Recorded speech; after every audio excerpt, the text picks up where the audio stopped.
It's time for Show Off Sunday, where everyone has a chance to show off their own car, and here's this week's winner. Thanks for the introduction, Scotty Kilmer. These are my 1990 Acura Legends. Developed in 1985, they were the first Japanese luxury car sold in America with the help from the Austin Rover Group, featuring the first V6 engine ever sold by Honda, and actually prompted both Nissan and Toyota to form Infiniti and Lexus.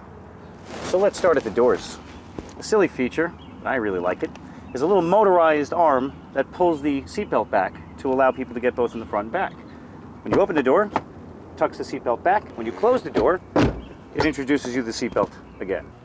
On the driver's side of the door here, we have memorized seats featuring fully powered electric seats both on the driver and the passenger. Also featuring powered mirrors with heated mirrors as well. A feature I didn't know I had for a while. Moving to the center console, we have a little storage compartment on top, and below is probably one of the most incredible things I've seen in a pre-2000s car, fuel economy readout. Flipping through the options, we have distance to empty, trip, current fuel economy, and average fuel economy, which I was shocked to see. I know, it's a 1990. The system check button lets you verify your engine oil level, coolant level, washer fluid, next service, and when to change your oil filter. My 2012 WRX doesn't even have this set up. Below that is the automatic climate control. I know, it's a 1990. There's this little cute window that pops up and shows you the controls. The AC works great too. The Bose radio was completely shot when I received the car, so I pulled the speakers and had the amplifiers on each restored. I also tracked down a head unit from a junk Legend to maintain the original stereo from factory. Now on the topic of the radio, it of course comes with the power antenna. Now, Acura developed this beautiful foam spoiler that hangs off the back. Now, because it bleeds too far off the edge here, when you pop the trunk, they make it so the antenna goes down so you don't hit the antenna. Upon closing the trunk, it comes right back up. Let's not also forget how beautiful this looks on the car. Another rare feature is the roll-down rear windows. Now, granted, there's not a lot of space back here, especially if this guy's relaxing, but at least I have control over my own wind. Being the LS model, I thought I had every single feature they offered. Then I still see these two blank spots. According to the manual, the Canadian model actually had heated seats. Now I have to buy a Canadian model. Underneath the dash here is a switch. Flicking this switch activates the winter wiper setting. It's normally recessed into the hood. So they lift up just a little bit, and now check this out. Once that switch is flicked, on the windshield wipers are these little tabs. As you pull them up, you pull the tab out, and they'll hold the windshield wiper just above the windshield. Isn't that clever? Now let's take it out for a spin. Now the first thing I notice every single time I drive this car is the steering. It is butter smooth. You can steer the steering wheel with one finger, no problem at all. You may think that this would affect handling, but it really doesn't. It's actually very tight. Now as far as power, this comes packed with 160 horsepower and 162 pound-feet of torque. Now, while it might not be a fast car, it certainly is no slouch either. It makes overtaking and merging into traffic a breeze. If I just put my foot down, the car's a steady power that just takes right off. Nice and easy. Which I don't normally do that. The transmission, oof, shifter is smooth.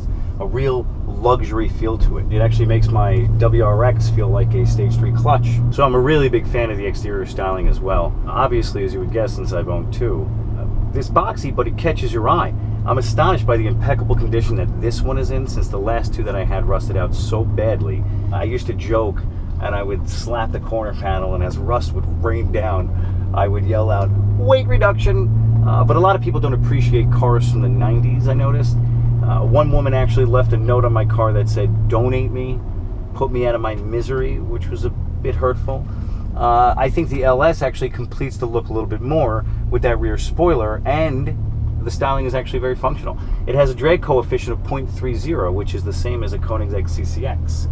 Just saying. The build quality is very solid. It's leather wrapped front to back. No rickety sounds, no creaks. And for a 28-year-old car, I find that to be very impressive.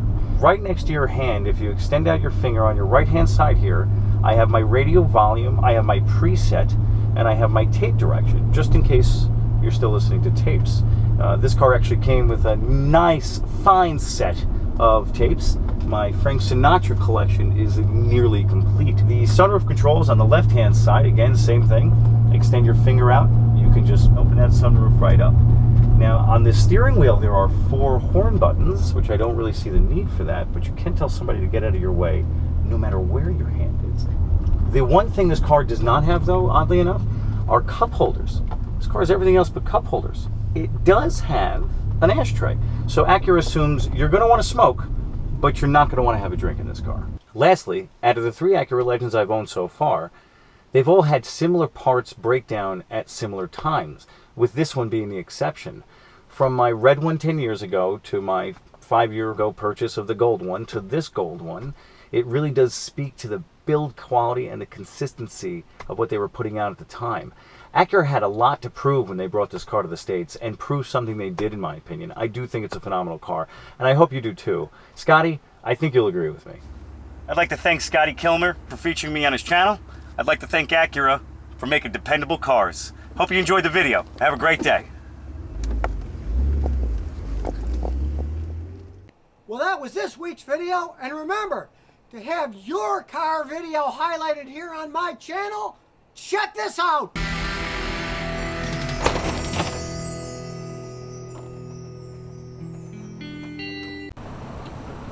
So if you never want to miss another one of my new car repair videos, remember to ring that bell!